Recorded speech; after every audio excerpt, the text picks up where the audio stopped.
Final में आ गया। नमस्कार, डीडी न्यूज में आप सभी का स्वागत है। मैं हूं जया और सुर्खियों के बाद देखते हैं खबरों को विस्तार से। सरकार रुपए की गिरती कीमत को थामने और बाजार को प्रोत्साहित करने के लिए कल नए उपायों की घोषणा करेगी। आज दिल्ली के लिए रवाना होते उन्हें व्यवस्था भी उससे अप्रभावित नहीं रह सकती।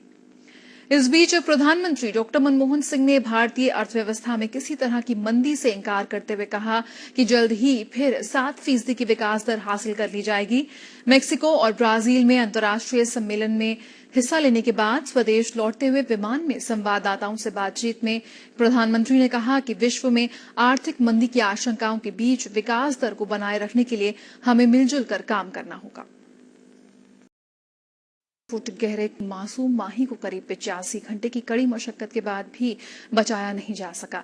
5 साल की माही बुधवार की रात करीब 11 बजे बोरवेल में गिर गई थी। गहरे गड्ढे से निकालने के तुरंत बाद माही को एम्बुलेंस के जरिए तत्काल अस्पताल ले जाया गया, लेकिन वहां उन्हें मृत बताया। और दिल्ली में नॉर्थ ब्लॉक के दफ्तर में आज दोपहर आग लग गई। इसमें किसी के हताहत होने की कोई खबर नहीं है। आग पर और यहां रुकेंगे एक छोटे से ब्रेक के लिए। खबरों का सिलसिला के बाद यूपी के राष्ट्रपति पद के उम्मीदवार प्रणब मुखर्जी को विदाई। और राष्ट्रपति चुनाव में भाजपा द्वारा समर्थित उम्मीदवार पीए संगमा ने जम्मू कश्मीर के राज्यपाल एनएन वोहरा अमरनाथ यात्रा के पहलगाम से कल औपचारिक तौर पर शुरुआत करेंगे। यात्रा के लिए जम्मू से 2294 श्रद्धालुओं का पहला जत्था कड़ी सुरक्षा के बीच आज जम्मू से पहलगाम के लिए रवाना हुआ। इस बार 3.5 लाख श्रद्धालुओं ने इस यात्रा के लिए पंजीकरण कराया है और ये यात्रा 2 अगस्त को रक्षाबंधन पर संपन्न हुई।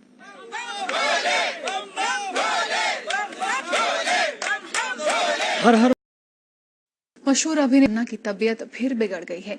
उन्हें कल पेट में खराबी की शिकायत के बाद और फिल्म अभिनेता राजेश खन्ना की तबीयत के बारे में और जानकारी के लिए चलते हैं मुंबई, जहां मौजूद हैं हमारे संवाददाता संदीप कदम।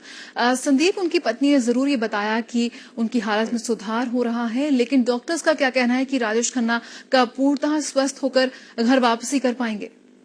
जी, वैसे आधिकारिक तौर पर तो डॉक्टरों से कोई बातचीत नहीं हो पाई है और बुलेटिन की भी कोई पेशकश नहीं हो पा रही है। हाँ, लेकिन अधिकारियों से कुछ बात हुई है। उन्होंने जिस तरह से कि किडनी की प्रॉब्लम थी, फिर अब पेट में प्रॉब्लम, अब किस तरह से कुछ मिल पा रही है जानकारी की क्या वजह है? क्योंकि लाखों उनके फैंस है जो दुआ कर रहे हैं कि राजेश खन्ना जल्द ठीक हो। जी, बहुत बहुत शुक्रिया हमारे संवाददाता जो बता रहे थे कि राजेश खन्ना बस कुछ ही दिनों में बिल्कुल ठीक हो, अपने घर वापस लौटेंगे। और फिलहाल यहाँ रुकेंगे एक छोटे से ब्रेक के लिए। आप देखते रहिए डीडी न्यूज।